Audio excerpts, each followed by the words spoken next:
He should not be seeing this stuff down there.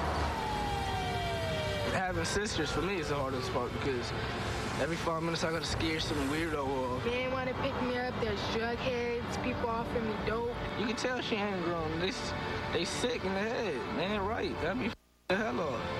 They be saying weird stuff. I never stop for anything. If a person asks me, oh, where's this at, where's that at, I be like, I don't know, I don't want to talk to you, and I just run. One day, some dude gonna touch my sister, and I'm gonna end up doing something and going to juvenile hall or something for it. 2 years ago, Franklin got a video camera from his friend and mentor, Charles Porter, and Franklin shot a documentary inspired by the brutal murder of a local woman on the street. Doris, man. She should have never died like that. You seen her running, and I was thinking she playing with one of her daughters or something, and we just see some dude run up behind her, like grab her and try to cut her throat, I think. He got her arm, and then she fell down, and he just started stabbing her. What messed me up was I seen her get back up, and right when she got back up, she just fell back down. I knew she was dead after that.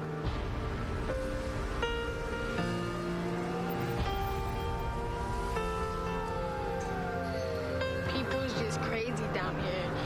They don't know what they're doing. That man, he was just crazy. She was a good person to me and my family, and she was really good to me. It's hard to deal with it, but since I've been living here for a long time, I got used to it.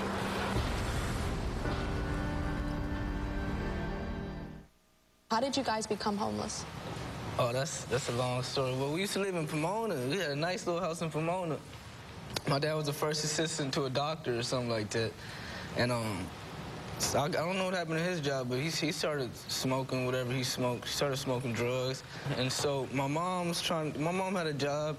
She was trying to take care of it, but well, that ain't work out too good. And so we was moving to our friend's house. We was going back and forth. And I know your house burned down too, right? Yeah. It's funny because that's what I'm hearing today. Like, a lot of people moved around a lot, like from family and like all these different places to motels to shelters. And then do you guys go to school? Yeah. Yeah. How is it for you, Egypt, when you go to school? Well, it's hard for me because, like, for example, if a friend says, oh, I want to come over your house, it's hard for me to say, like, oh, I live in a hotel. So I be telling them, like, oh, no, you can't come. Or sometimes I tell them, oh, I live in an apartment or something. But for me, it's sad because I have to tell them I live in a hotel when they're living in a good place. Tell me about that documentary that you made. Oh, the documentary? Mm-hmm. Yeah, that kind of, well, when Doris got stabbed, there was a candlelight visual that happened. Like, well, I was wanting to film a candlelight visual, and I started asking people all these questions about Doris, and it just led on to the little movie. Yeah. That's pretty big time for a teenager to be making a documentary, don't you think? Yeah. Yeah? Well, I have something that I want to tell you guys. I was very impressed with the documentary that I saw that you did on Doris and the whole homeless situation in your life. And we're going to offer you a freelance job as a PA for the director of the Tyra Banks show.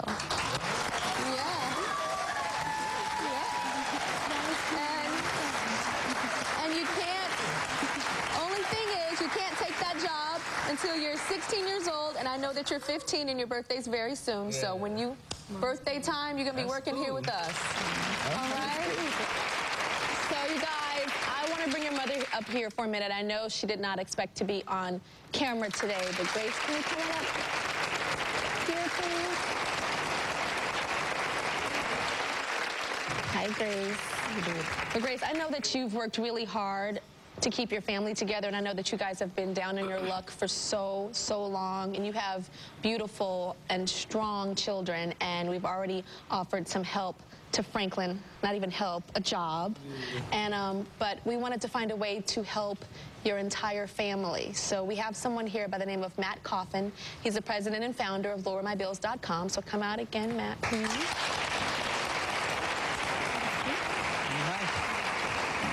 So Matt, what do you want to say to this family?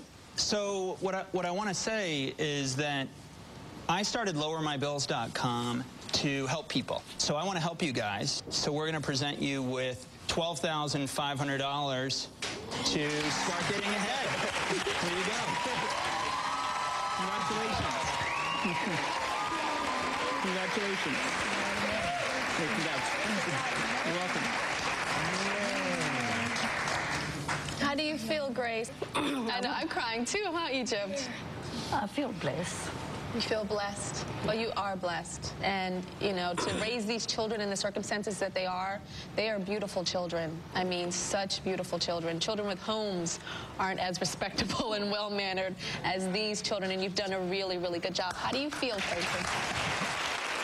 I feel happy. Man, that's a lot of money. That's a lot of money. It's a lot of money to get you on your feet. What do you, Egypt, you're over here just tearing up. What are you thinking? Feels good. Yeah? And remember, Franklin, we talked about you being an intern, but you're still a young boy, and you can only do that job if you stay in school. Okay? So the job is there if you stay in school. Can you do that? Yeah? All right. Give me a hug, everybody. We'll be right back.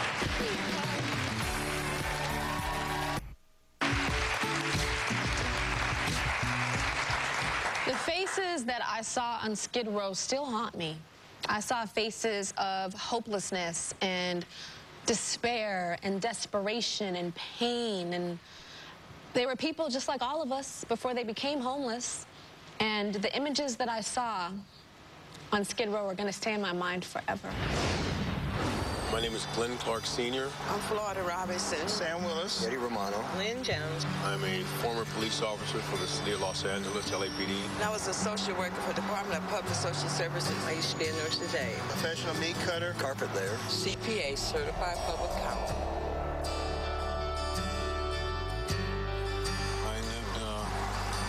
I lived on the street for almost a year. I'm surviving, but it's hard. The traces that you leave. Started moving around Colorado, Florida, Arizona. I've been without a shower for sometimes about 3 weeks. I have 2 grown daughters. I miss family. Came from a big family.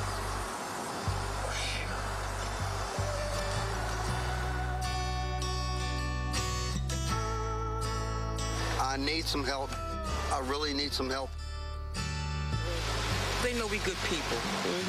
So they don't bother nobody. Don't bother nobody. No drugs. Now, Lord, don't move. I used to turn my nose at the homeless. They're asking for money. Why don't you just get a job? And Lord, don't And now I'm homeless. And now I see. all around.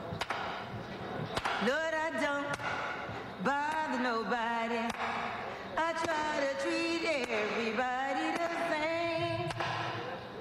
But every time I turn my back, they scandalize my name. We'll be right back.